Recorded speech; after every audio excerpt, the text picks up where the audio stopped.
Welcome to Bring Out Your Badass Self, a movement to break your negative thoughts and habits and instead focus on building each other up and encouraging fearless authenticity. Each week, we will get vulnerable and share experiences alongside our guests and audience. Come rediscover your inner badass self. Good morning, fellow badasses.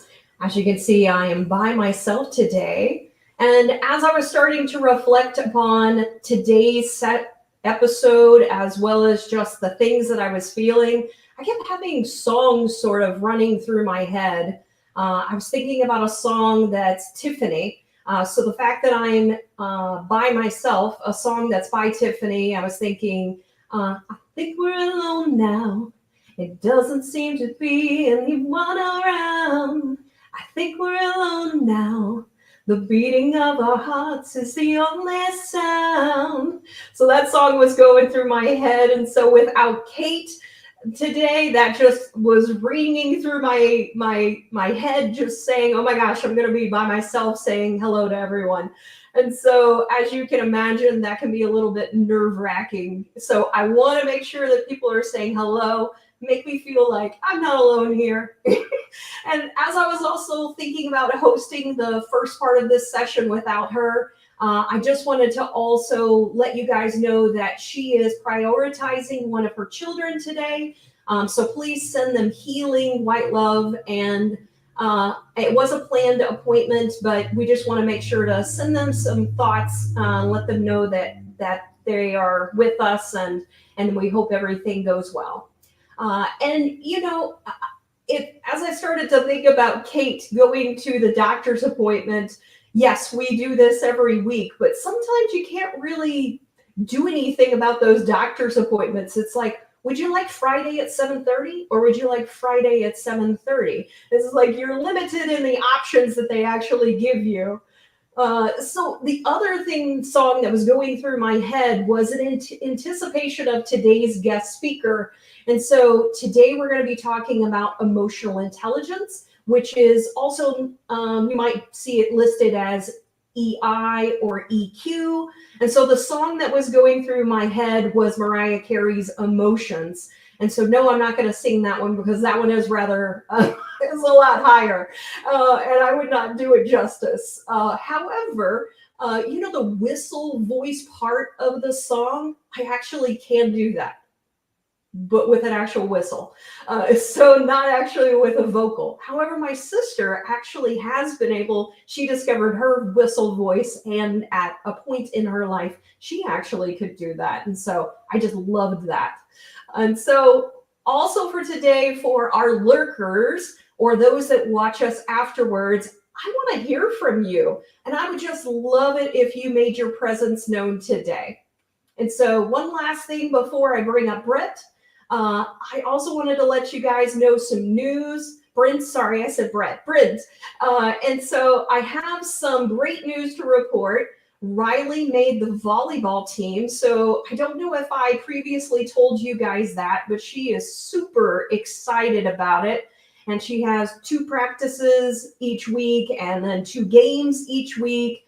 And so we've been scrambling with our schedules to now handle this new need of hers, because we've had the luxury of not having any sports or really a lot of things. So I'm just actually really excited for her. She loves the collaborativeness of the team and just working as a team. It's one of the things she really loves. And I just like that she's excited, especially for me, sports, because my husband and I love sports.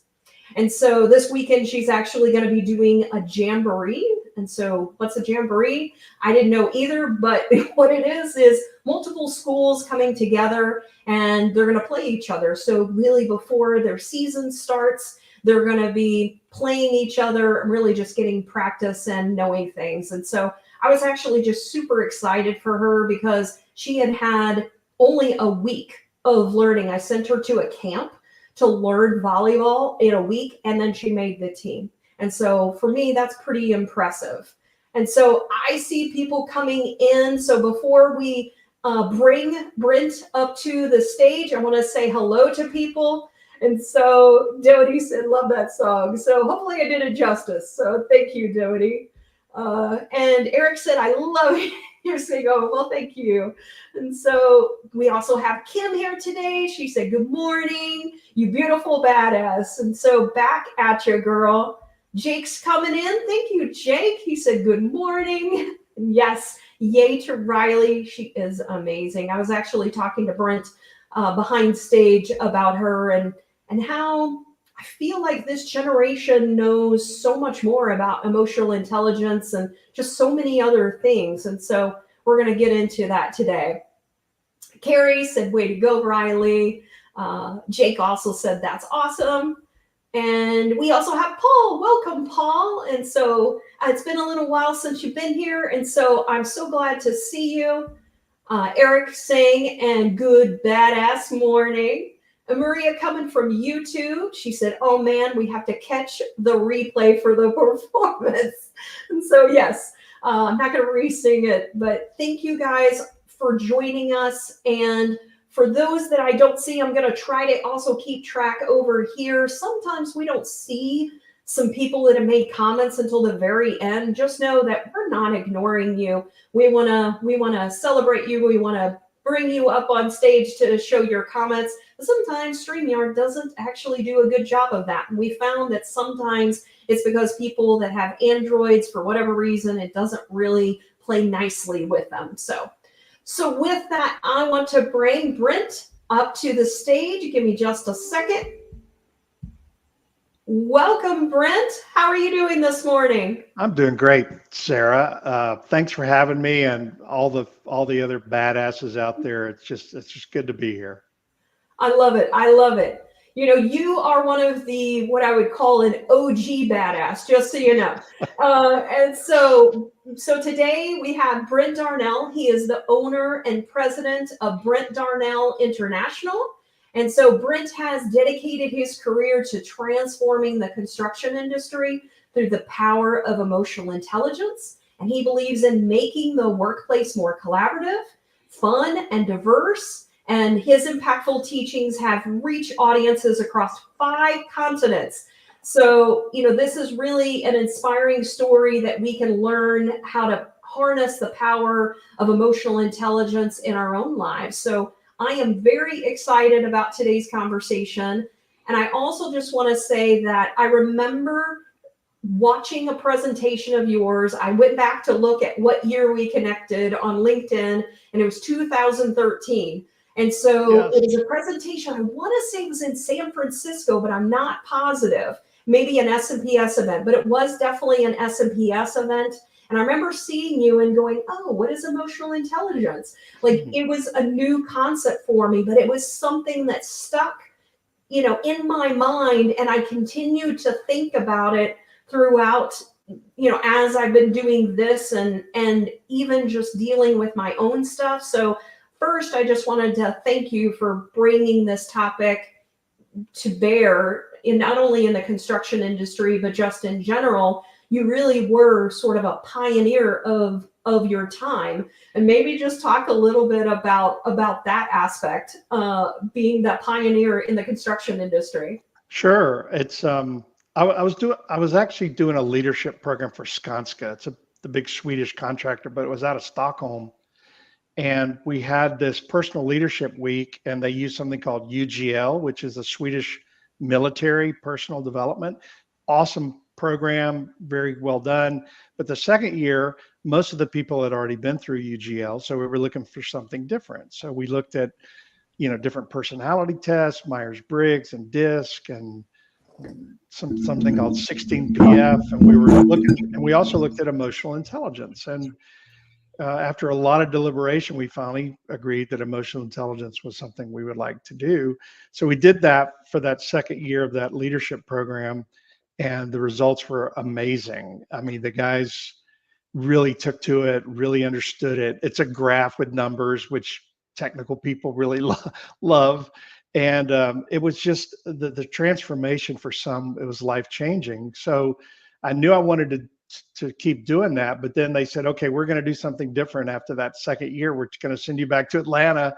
And I went and said, hey, I got all this great knowledge and I want to do leadership development and emotional intelligence. And they said, we don't need that, but we want you to go manage a project in Albany, Georgia. It's a high school gymnasium.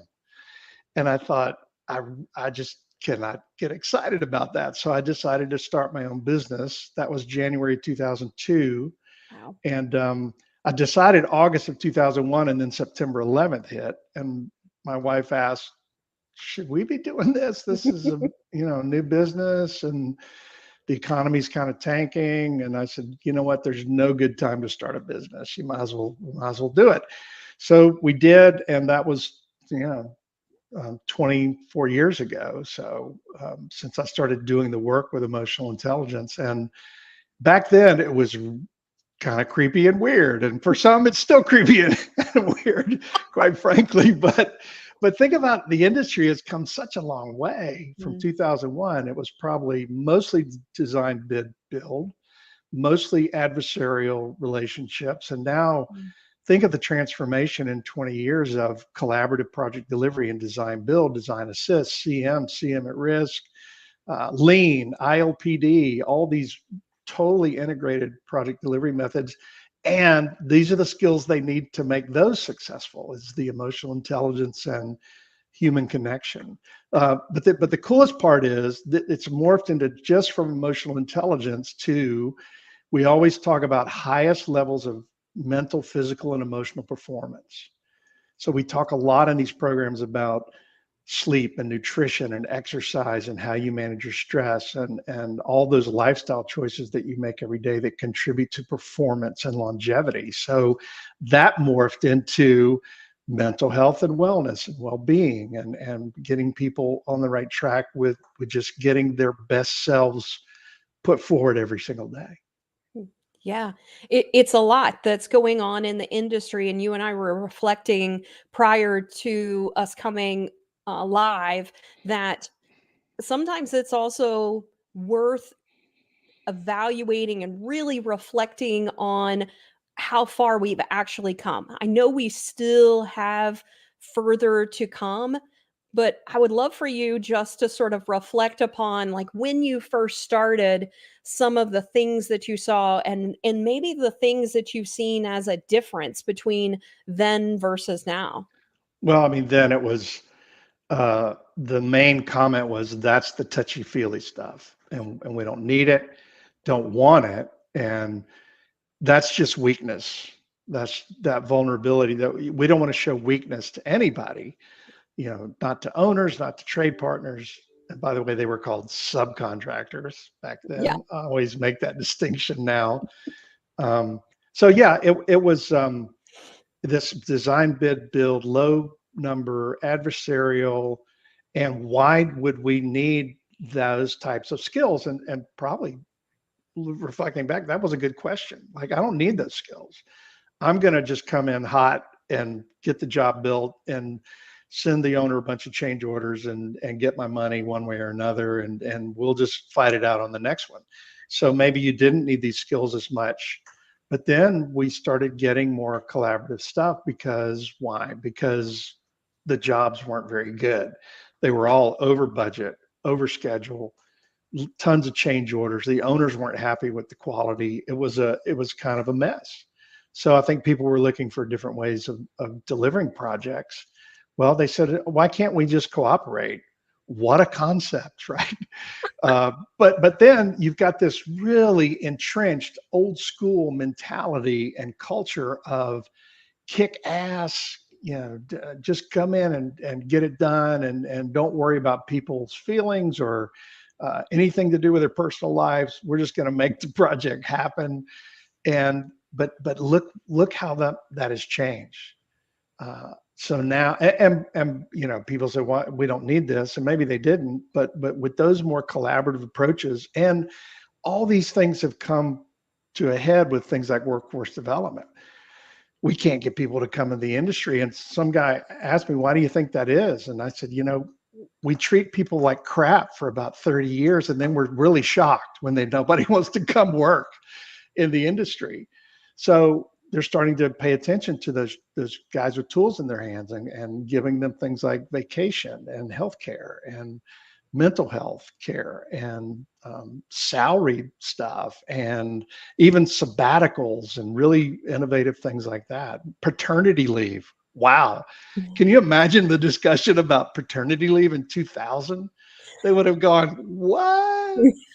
Why does he need it? He didn't have the baby. What's going on? But see, in Sweden, they have this thing called mama letting and papa letting.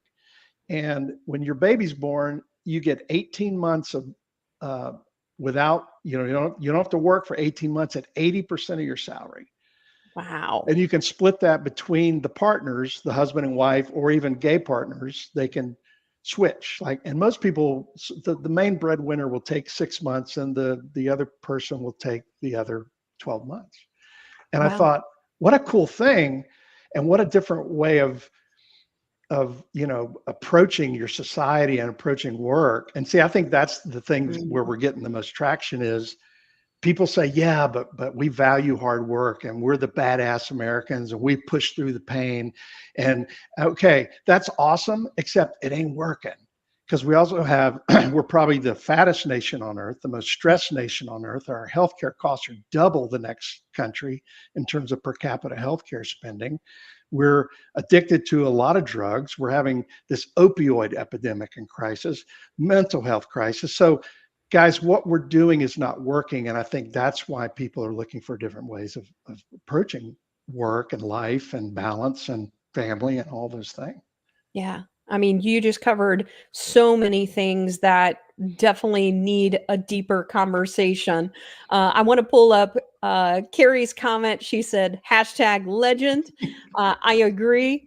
And so you really were a pioneer, just someone that was starting this before people were really talking about it. But I want to sort of step back a little bit and understand how it is that you got into this. And so, but I would like to step even further back and just ask you a little bit more about what was Brent like growing up? So as a child and, through high school and maybe paint a picture for us as far as your family, school experience or dynamics. Okay.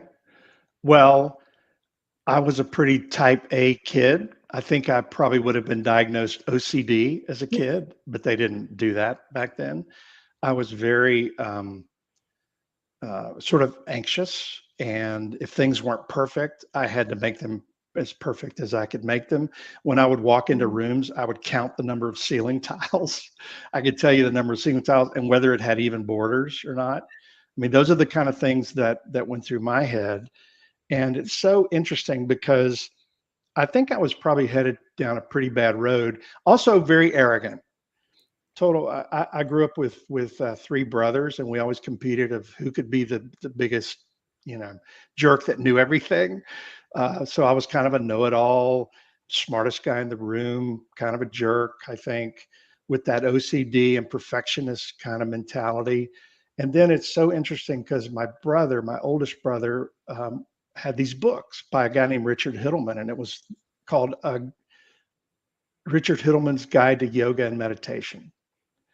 So my senior year in high school, I started doing yoga and meditating, and it changed my life. So I've been doing yoga and meditation now for 45 years.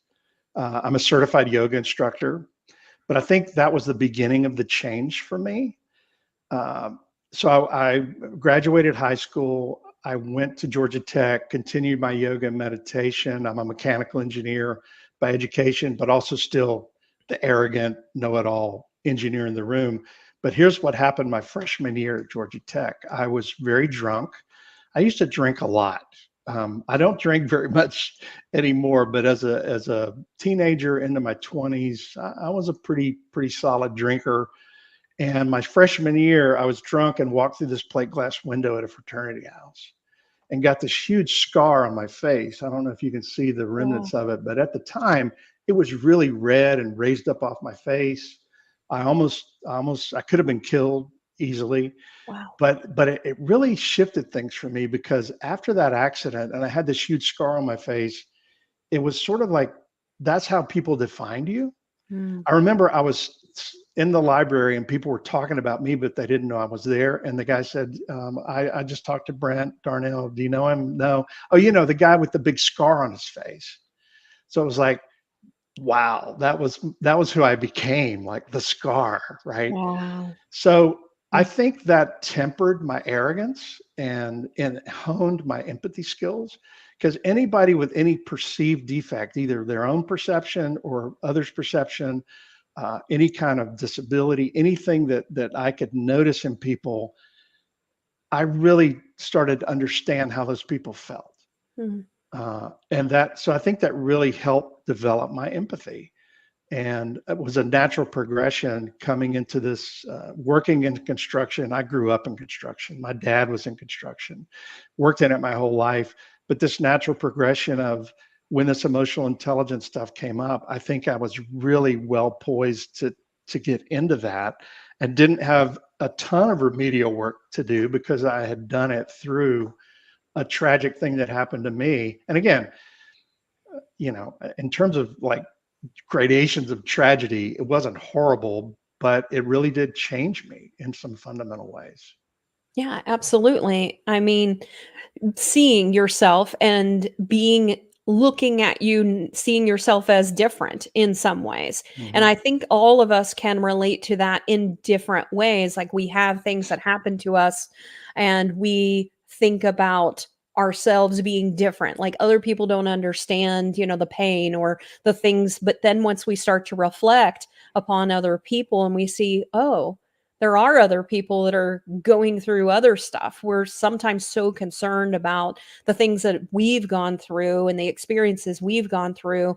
But when we start to self reflect and start to analyze and look at other people, we see that everyone's sort of dealing with sometimes those same negative feelings about themselves, and then it helps them to self-reflect and start to connect and relate to other people. And that's one of the things on this show that I hope that people see, is that everyone we bring on, it doesn't matter whether it's a small thing or a big thing or however you want to view it, it's things that impact us. And I love the fact that this helped you to self-reflect and the things that you felt like you needed to work upon, and helped you to hone in on things that actually can make you even more amazing of a person. And I think that's really what sometimes people need to understand, is sometimes the crap we go through can really make us a better person. Oh, absolutely. Those are the things that polish you, I Mhm. think, and hone you and temper you. Mhm. And the thing about that feeling of isolation, and you're the only one feeling this or going through this, that's one of in the suicide ideation model, that's one of the biggest triggers Yeah. is, I don't want to be a burden to anybody, and I'm the only one going through this. So I don't want to burden them. And it's so weird when you ask those anonymous questions in a session on mental health, of who's experienced mental health, been touched by mental health issues, experienced for yourself or someone close to you. It's usually in the 90% range Mhm. of any group. So everybody's going through this. So we have to understand that we aren't alone and that we can have those discussions. And, as we start to open up these levels of discussion and create that vulnerability, everybody's better off. Everybody, and it's so funny to watch mostly like field people. Once they feel safe, it's like watching a flower open. Mm. They start sharing things that they have never shared, and they feel that safety, so they're willing to be vulnerable and share those kinds of things. And then invariably everybody else starts connecting, and it becomes this amazing transformational thing. Yeah. I love that. And I think as leaders, one of the things that I have found is when I am more vulnerable with people, the more they connect with me and the more open they become. And I'm curious what your perspective is with this in uh, helping leaders to understand sort of that point. Because one of the things that I've come to realize is that we have a personal life, we have a business life, and we try to like keep those separate, but they impact each other so much that you really can't keep them separate, because they really are impacting each other. And I think that that's one of the things from a business perspective that we need to spend more time understanding the human that is working with us. It's like you say, the people side of things. And so I want to understand more about your perspective on that. Well, I mean, if you look at Brene Brown's work, I'm a big fan. Yeah. It's that vulnerability, and here's the big mind shift. A lot of the hyper masculine, macho kind of tough guys in the industry, they see that vulnerability as a weakness and as a Mhm. liability. But she talks about it in terms of great courage. Mhm. She says nothing heroic ever happens without vulnerability. Mhm. Think about it this way: if you got a Marine that's got a guy down in the field and he's in the field of fire, that Marine runs out to get that guy, puts him on his shoulder, and carries him back under fire. Well, if nobody was firing anything, it wouldn't be a heroic act. So you have to be vulnerable to be a hero. And Yeah. so we shift that perspective of vulnerability needing great courage and being a great strength. And once they make that shift, then it really, and here's the other thing, it's self-reinforcing, because once they're vulnerable with any individual and that person opens up and they solve that problem or help that person in some way, then that person's going to always be able to come to them because they feel safe. So it creates this self-reinforcing behavior. So, but you have to get them past that macho kind of, there was a Harvard Business Review study on guys that work on oil rigs, Mm. wildcatters, right? And they didn't change any procedures or process or anything. They just taught the foreman to care about the guys that were working, Mm. to become friends with them, to connect with them as humans, to find out about their personal lives. That's all they did. And their safety numbers increased dramatically, their productivity increased dramatically. So, and all it was Mm. the really exhibiting and saying out loud, I care about you. And I care about you as a human being, not just as a person that's getting oil out of the Gulf for us. And think about the power of that. But again, you have to overcome that hyper masculine work environment, which it's still there. I get it. I'm not discounting it. It's part of who we are. It's part of what makes us great. It's part of that whole, I can do anything kind of mentality. That's the beauty of it. That's the wonder of it. It's just balancing that with a little more compassion, a little more empathy that creates this magic. It's amazing. Yeah, it is interesting, even just in the name of our show, bringing out your badass self. I have a lot of individuals that think that it is that aspect that you just talked about. It's about being the macho self, and Mhm. I'm trying to redefine what a badass is. To me, a badass is someone who is vulnerable, that has the courage to be able to say things that people are like, wow, like holy shit, they just told some really personal stuff Mhm. about themselves, and they're okay with that. They've come to grips with the things that they needed to deal with or the things that they went through. To me, that is what a true badass is, are individuals that understand that things a lot of people see as weakness is actually the opposite. It takes courage to say things that people might attack you for or look down upon you. Yeah, I'm 100% behind that. I make that connection, and for the most of the guys that I work with, when that connection is made, like I said, this magical thing happens, and they're still the drivers, they're still the guys that get things done, but they're also have this compassionate side that, and it ends up being, from a business standpoint, I always talk about you can't solve a problem if you don't know what it is. Mm. Well, they see a guy not performing and they say, oh, he's a dumbass, he's lazy, he's whatever. But Yeah. if you get to know him, and maybe he's going through a divorce or a bankruptcy or a health scare or name a dozen things. And once you have that thing and you can acknowledge that thing and say, hey, I'm here to support you if you need to take off to handle stuff, the performance goes up, Yep. right? And This so, is one of the things that I very much found as a leader being important. I made that mistake early on whenever I was becoming, I would call a manager. For me, a leader is that next aspect of what you just talked about. It is understanding the why, just not that they're not doing stuff, but it's getting people to be open with you on what's going on. And I wonder sometimes if the HR industry has uh, impacted us negatively by saying, don't share any personal stuff sometimes, or you don't have to share things. It's like, yes, you want to protect people. I also want to understand, is there anything that I can do? Is there anything going on so I can help you? And that's one of the things, whenever I have people, my employees that'll say, like, hey, I don't feel well, or I'm sick. And I'm like, why are you here? Like, like, yeah, go, if you're sick, go spend some time. Or if you have, like today with Cate, I'm like, go spend time with your family. yeah. And it's that type of mental shift in immediately coming after someone versus asking the question on, hey, is there anything going on? Yeah, and digging, because a lot of times you ask that question and they'll go, I'm fine, I'm good. Exactly. So you got to dig a little bit, but also if you've gotten to know them and you've created a little bit of trust, they'll tell you. Yes.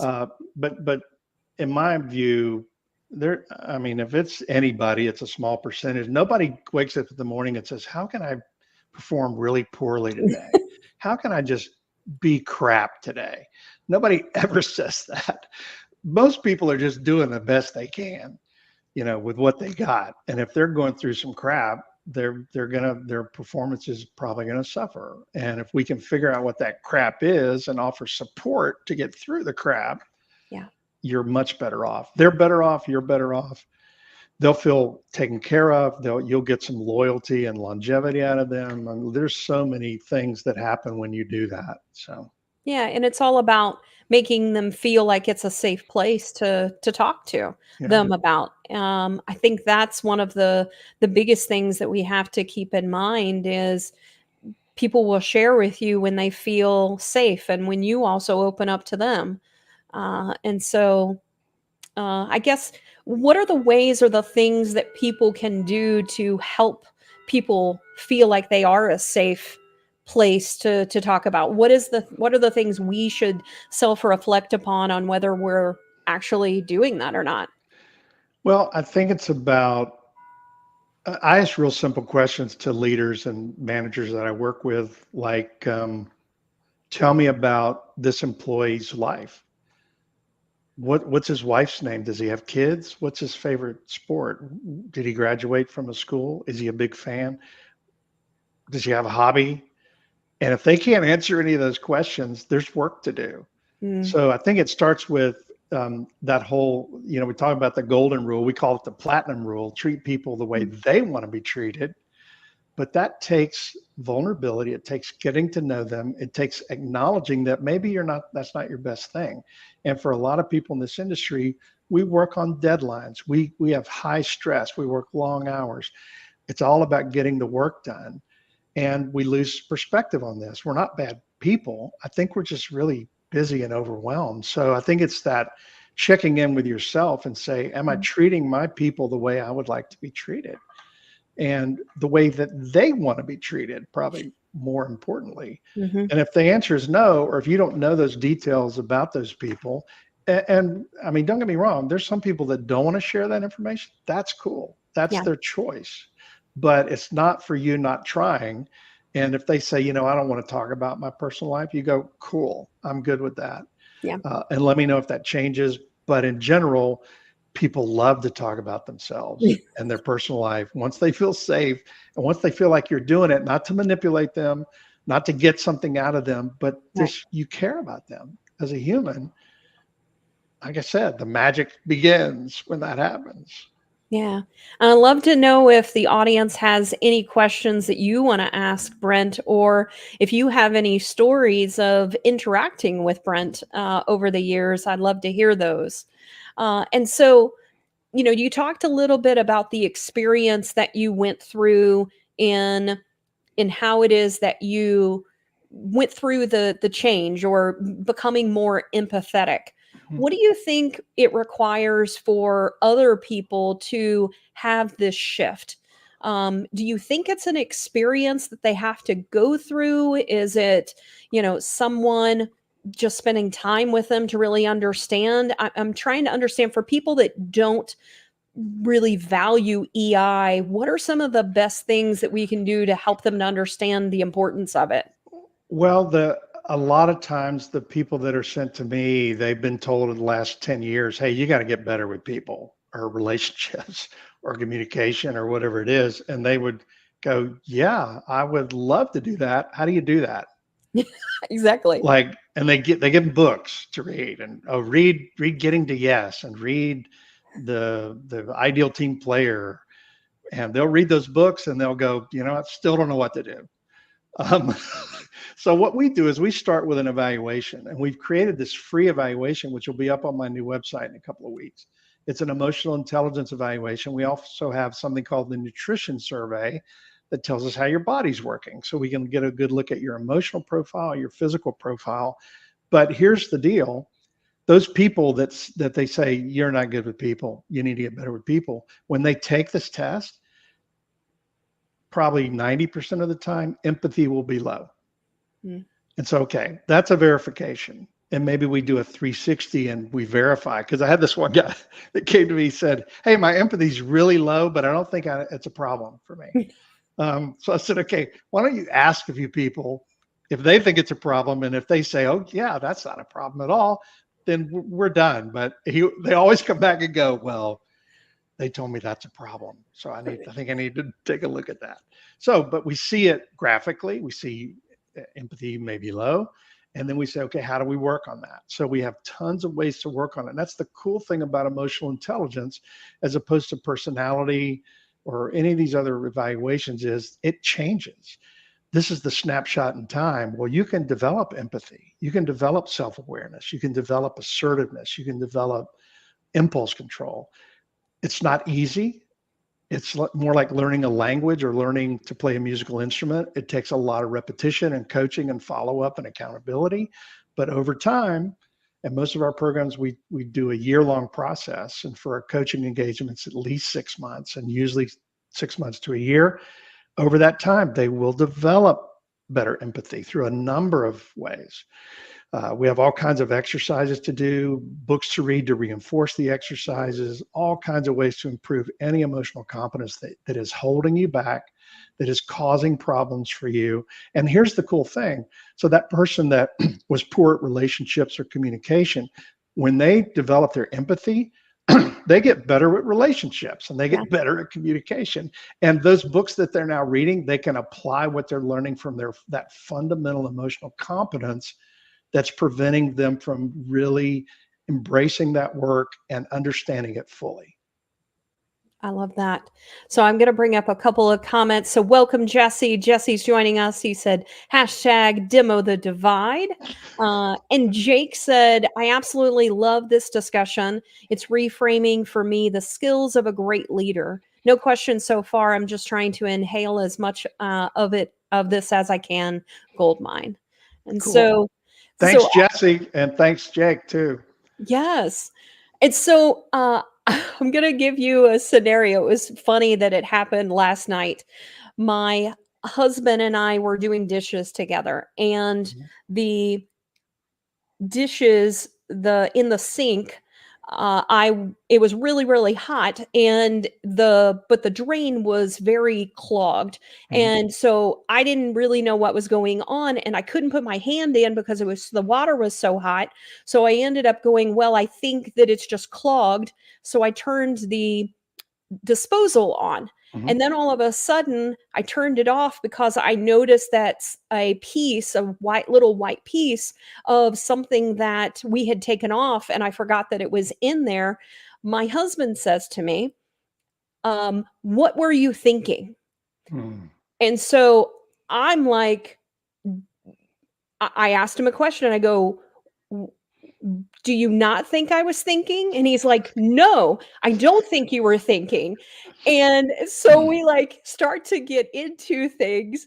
And I was just like, I'm just going to ask again. You think that I wasn't thinking? He's like, no, obviously you weren't. Otherwise, and he like starts in on me. And I'm just like, I just walked away. Like, I'm like, I'm not having this conversation. So Right. my flight, part of me was like, I'm going to walk away because otherwise I'm going to come at you. I may stab you with a butcher knife, and then I'd have to get rid of the body, and then it's a real big mess. I may be up for murder charges. What would Riley do? There's all kind of consequences down the road, right? But I was like, Jay, I'm like, you're implying that I'm not thinking. He goes, well, you obviously weren't. He goes, because, and I said, Jay, I'm like, take a moment and ask the question. And I said, you asked a question, but your question was a statement. It was not a sincere question. There is a difference. You were basically, because I clarified with you and you're like, no, you weren't thinking. And I'm like, really help ask a question in help me understand what you were thinking. And so for me, it was too hot and I didn't think that anything was in its way. I just thought that it was clogged. Right. Instead, he's like, almost, ended up having this go down. And he's probably thinking in his mind, I'm going to ruin, this garbage disposal. And now he's going to have to take care of it. So I'm like thinking also about all the things that he's probably thinking, but I'm just like, stop. And so he was like, this is going to become a part of your show tomorrow, isn't it? He knew. I said, well, think about it. I said, you made an assumption about me that I wasn't thinking. And I said, so instead of just asking me a sincere question and getting more clarifying answers, you made an assumption that I wasn't thinking. And I said, and then on top of that, I'm asking you a question back. So the social awareness was not there either. Cause I'm like, you didn't think I was thinking. Right. And you're like, it's saying, no, I didn't. And I'm like, you have to also be able to read. So we started talking about emotional intelligence and things like that. And I'm like, emotional intelligence is also reading the room, like reading people Yes. and what it is that they're also saying to you. So I put that out there as an example of one that maybe we can talk about, like the different parts of whether people have emotional intelligence, because I can tell you that even in my husband's DNA, it says does not have empathy. Like it was a real thing. And it's one of the things that we have had to deal with. And I will even say to him, I need empathy right now. Right. I will literally say that to him and he will have a shift and he'll go, okay, like, how can I help you? Yeah. Like I have to let him know that I need it in this moment because it is not natural for him.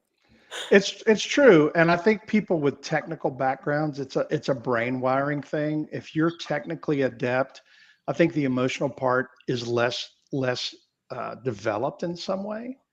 But the just practical things from that episode, number one, assumptions kill everything, relationships, communication, how people are perceiving you. So I think it's about having that awareness of, not when you can have that awareness of I'm making assumptions, it's about clarifying those assumptions. That's the other thing. And here's the other thing we teach a lot with communication skills is avoid those accusatory questions or questions that really are just statements that, I call them quagestions, So the other thing is avoid any why questions. If you ask anybody any why question, they automatically will get defensive. So watch your why questions, try to reframe it in another way, of a curious way of, I want to know more about what you were thinking, those kind of ways. But it's so true. You got that naturally hard wiring, but again, with emotional intelligence, it can change. I'm a mechanical engineer. I was very technical, very OCD and perfectionist.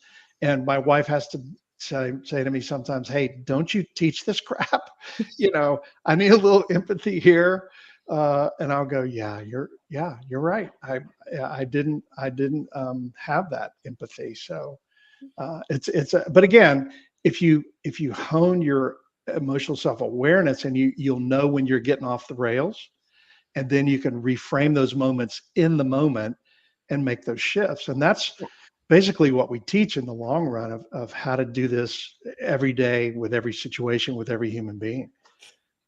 Yeah. So, And it's not necessarily about not feeling emotions, because I think a lot of times that's what people sometimes think with emotional intelligence. It's like, shut down your emotions. No, you're going to get you're going to get upset. You're going to have times that you have these types of feelings. It's more about how you change or how you approach things differently versus just allowing the emotion to take over and use it as an attack mode, and doing things that are harmful. yeah, we call it responding instead of reacting.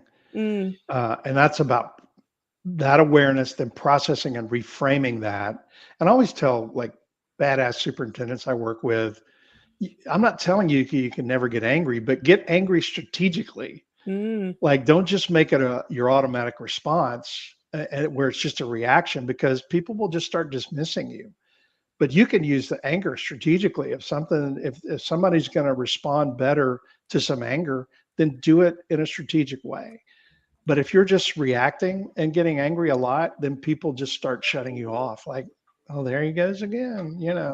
It's meaningless at this point. And it yeah. becomes a demotivator, or at least a dismissal. Yeah, I like that, respond versus reaction. And so Paul has a question. So he said, agreed, great information. Any tips for approaching teenagers about the topic who Oh, know man. everything from TikTok? Okay. The answer is probably no. I don't have children, so I'm no parent expert at all. But I would say that in general, like, I remember I was walking by a bus stop 2 days ago, 4 teenagers getting ready for the bus, every one of them on their phone, not doing not even any looks at each other, not any interactions at all, and about 5 feet apart, and all on their phones. Um, we'd say a lot about social media and devices, but here's the really scary part is the people that create these devices and create these apps, they create them to addict you to that device. Mm, That's deliberate. I mean, that's not like some conspiracy theory. They tell you that we want you on your phone as much as possible, because then we can track you and then we can sell you stuff. That's yeah. basically the whole premise. So I think it's dangerous for kids. Brains don't fully develop till they're 24 years old. Mm, So we've got brain development going on, and we got this addiction to these devices. And I think it can be really dangerous. And again, I don't have kids, so I don't know what the trials and tribulations are. But if I had kids now, I would encourage them to have some non-device time and some nature time and some interactive family time or one-on-one time, just as a balance. mhm. But also, if you're really interested, in a couple of weeks, I've got a free emotional intelligence test that'll be up. You can just take the test, have them take the test, and discuss what you see in the test. And it'll be individual for every individual person. But in general, the younger people, they usually have higher levels of empathy, although it may be empathy as it relates to social media and their interactions on their devices, but the empathy tends to be higher and assertiveness tends to be lower for the younger folks. I don't know why that is. Yeah. I'm just seeing that as a trend, but you can have that discussion and say, let's talk about your results and how, let me just tell you this, whatever behavioral issues that you see in the real world, it almost always shows up in their emotional profile, almost Mm. always. And then we can talk about specific emotional competencies to work on and shift that behavior. That's the whole premise, basically. Yeah, I love that. Jesse brings up, who bought them the phone? It's so true. It's a great point, Jesse. You know, And then Paul says, yep, saw the same thing at our neighborhood gym as well. Maria added in, and distracted people are easier to control. You see it with all the conversational stuff. It's it's meant to raise your blood pressure so you can be controlled. And Mm. so Paul said, interesting, thanks. And I'm going to go back up above. There were some other comments that came in. So Maria also said, I was in 7th grade when a teacher wrote, ass you me. And then she said, when you assume, you make an ass out of you and me. And so That's so true. it's Yes. always stuck with me. I love that. Carrie added, one tool I have used for greater EI is assuming positive intent. This allows me to not overreact to tone and such. I come from a long line of overreactors, lets me shift my defensive to curiosity. And then she said, and also helps diffuse me and hopefully the original speaker too.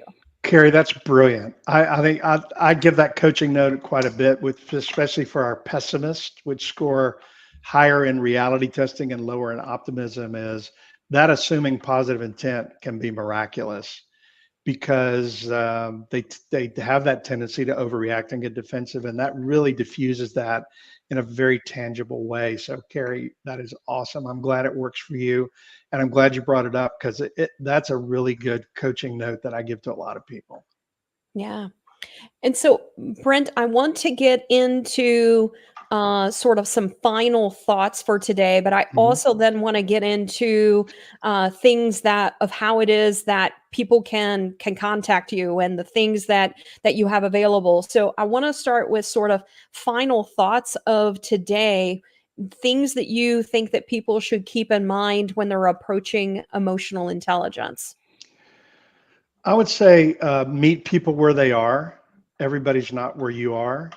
Uh, Mhm. and there's a guy, that one of my good friends, that runs this place for people that are experiencing homeless. He says, love them where they are. Mm, And I think we've lost that sense of connection. So I'd say connect mm, often, meet people where they are. Everybody's not where you are. And then be curious instead of judgmental, as Carrie intonated in her comment. I think that's a wonderful place to be.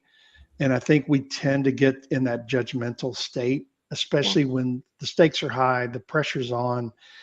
We just automatically go to the how do we get stuff done instead of how do we connect with each other. And if the connection's there, you get a lot more stuff done, by the way. So Yeah. that'd be my only thing. And if you don't know what it is, and this is new to you, just check it out. I'm going to give you a book today that talks about emotional intelligence for the construction industry. Read through that. It gives you some typical profiles for like superintendents, estimators, male versus female, which is quite interesting. So it's a good introductory, sort of all the basics of emotional intelligence as it relates to the construction industry. And so the book, I just posted it. So the People Profit Connection, it's your 4th edition. Yeah. And add a space there. Somehow it didn't add a space. So I'm just going to re-add the link so people can have that. So the link is brentdarnell.com/people profit. Right. And And so do it sooner rather than later, because that will probably not be that link will probably be dead in about 2 weeks when I get this new website up, which will include also all of my online courses on emotional intelligence, time management, stress management, all kinds of really good stuff. yeah. And so maybe we can also talk a little bit about when you think about your purpose in life and the things that you strive for in life, what is it that people would come to you for? Hmm. Well, my overreaching mission statement is about to make the world a better place. And I think it's the ability to connect, not only for me to connect with other humans, but to facilitate processes and ways to have them connect with each other. And I think that human connection is going to be the foundation of how we transform this industry. In fact, that's what the subtitle is: How to Transform the Construction Industry by Focusing on People. And I believe that to be true. We got to have the processes, but the processes are becoming a lot better automated, a lot more technically savvy. We're able to bid and schedule and budget and all that really well these days. I think where anything goes wrong with a project, it's a people thing. It just always is. Nobody ever says, "Well, that process really let us down." It's always something to do with a personality, a relationship, a communication issue, a trust issue. It's all about that people stuff. And if we can focus more on that and get that down, and then apply those beautiful technology things that manage our processes, I think we can really make a lot of strides in the industry. Yeah, I love that. And so the new website that is coming, you said people can, one, take a test to understand their emotional intelligence. Mhm. What are the other things that that new page is going to provide? Well, we got lots of cool resources and access to a bunch of different blogs and podcasts and articles that I've written with lots of good information. And then all of the online courses, which not only is personal stuff like communication, presentation, relationships, stress management, time management, but also some industry issues like a safety course that's about the human side of safety and lifestyle choices and peak performance, right? Also workforce development, diversity, equity, inclusion, how we market using emotional intelligence and human connection, how we get jobs better. So it's all of those topics. By the way, if you're interested, I'm looking for beta testers to test some of these online courses. We'll give you a hell deal on it if you want to be one of our beta testers. And all we ask is that you give us feedback. All right. So I'm just going to put in here beta testers wanted. If they want to reach you, how would they reach you? BrentDarnell.com. There's a contact us thing, or they can just email me at Brent@BrentDarnell.com. It's fine. Okay. Brent@BrentDarnell.com. Beta testers wanted. And so I think you will get some individuals that are going to be reaching out to you. Cool. And so, well, Brent, I just wanted to first just again thank you for what it is that you've been doing, not only in the construction industry, but your reach is beyond that. I'm over on the technology side, and it's one of the things that has influenced me as well. It is one of the things that I just remember early on as I was becoming a leader, seeing that presentation, and it helped me to self-reflect on my own perspectives on things. And so the things that you're doing are just very much needed, continue to be needed. And so if there's anything that we can do to try to help spread this amongst all of the different people that are doing this, I just continue to see what Jen Lacey would say, the ripple effects of as one person's doing it, another person's doing it. And everybody that's here today, everybody that's listening, think about the ripple effect that you can also make in your own lives and in your own jobs, to be able to continue to help this to spread, because I really think that the more we focus on emotional intelligence, not only with our kids, but with the people that we work with, it is really continuing to be the future of how it is we're going to help society as a whole, in just having more love for themselves and love for our fellow people. Absolutely. Well said. I can't add anything to that. Just thank you for having me today. Yeah. Thank you very much. And thank you everyone for your wonderful interaction today. I hope you enjoyed today's episode. I know that I very much did. We also do have some other episodes that are coming up. So next week, we're actually going to be meeting with Katie Harbison. She is the CEO of a nonprofit organization that helps with child assisting children. The next week, we're going to be talking about leadership and actually inspiring young individuals. I have Kelly Chester and I have Andrew Dietz that's going to be joining us. We're going to be doing a shooting the shit on the 30th.